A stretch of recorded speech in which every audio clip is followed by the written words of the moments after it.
সূরা আল মুদাসসির। বিসমিল্লাহির রহমানির রহিম। রহমান রহিম আল্লাহ তাআলার নামে।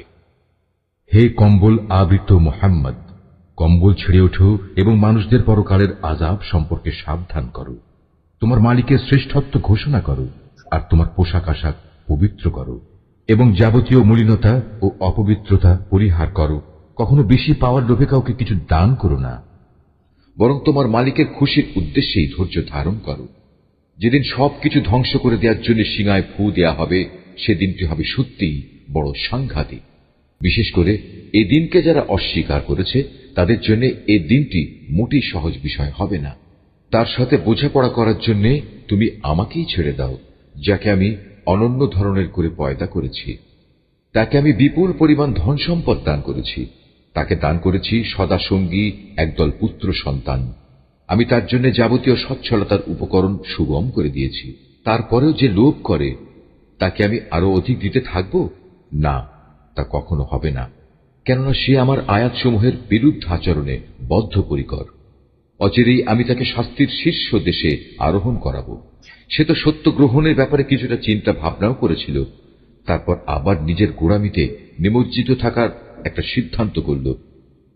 তার উপর অভিশাপ, সত্য চেনার পরেও কেমন করে সে পুনরায় বিরোধিতার সিদ্ধান্ত করল। আবারও তার উপর অভিশাপ নাজিল হোক। কিভাবে সে এমন সিদ্ধান্ত করতে পারল? সে একবার উপস্থিত লোকদের প্রতি চেয়ে দেখল, অহংকার ও দম্ভ ভরে সে তার ভ্রু কুঞ্চিত করল, অবজ্ঞা ভরে নিজের মুখটা বিকৃত করে ফেলল। অতঃপর সে একটু পিছিয়ে গেল এবং সে অহংকার করল।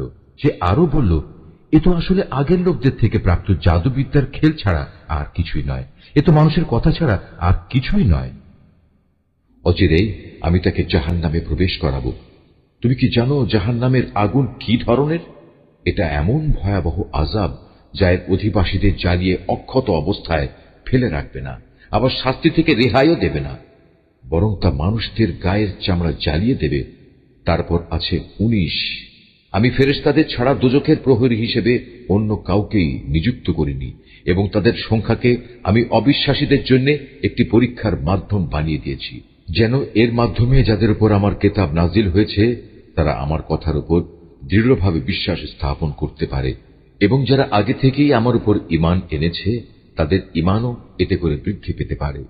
সর্বোপরি এর ফলে আহলে কিতাব এবং মুমিনরাও যেন কোন রকম সন্দেহে নিমজ্জিত না হতে পারে। অবশ্য যাদের মনে সন্দেহের ব্যাধি রয়েছে, এর ফলে তারা এবং সত্য প্রত্যাখ্যানকারী ব্যক্তিরা বলবে, এ অভিনব উক্তি দ্বারা আল্লাহ তাআলা কি বুঝাতে চান।